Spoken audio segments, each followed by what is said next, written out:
नमस्कार मंडळी. आज आहे मार्गशीर्ष महिन्याचा चौथा आणि शेवटचा गुरुवार. त्याचीच ही सगळी माझी तयारी, कारण आज करायचं आहे लक्ष्मी व्रताचं उद्यापन. सो मार्केटला जाऊन सकाळीच सगळं पूजेचं साहित्य घेऊन आले. आज देवांश घरीच आहे, कारण त्याला 2 दिवस इव्हिनिंग स्कूल आहे, त्याचे ॲन्युअल गॅदरिंगची प्रॅक्टिस म्हणून, आणि सॅटरडेला आहे त्याचा ॲन्युअल डे. सो सगळं कामं आटोपली, आंघोळ केली छान, त्यानंतर मस्त देवपूजा करून घेतली आणि छान वाटत होतं. सो आधी देवांशला जेवायला करून दिलं, कारण म्हटलं पूजेला बसू मग याचं मम्मा सुरू राहील, म्हणून म्हटलं आधी याचा पोटोबा करू, मग शांततेत आपला विठोबा.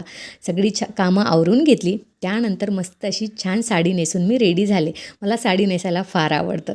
सो शांततेत सगळी मस्त पूजा करून घेतली. त्यानंतर देवांशनी आणि मी मिळून आरती करून घेतली. सो देवांशलासुद्धा ह्या गोष्टी आवडतात आणि ही चांगली गोष्ट आहे, त्याला एक चांगली सवय लागत आहे. सो मस्त धूप दीपचा दरवळ सगळ्या घरात पसरला होता आणि पॉझिटिव्ह एनर्जी असते कुठली पूजा असेल तर, आणि एकदम मन असं प्रसन्न होऊन जातं. त्यानंतर लागले मी त्याच्या टिफिनसाठी. त्याला इव्हिनिंग स्नॅक्समध्ये इथे पालकपुरी मी बनवून दिली होती.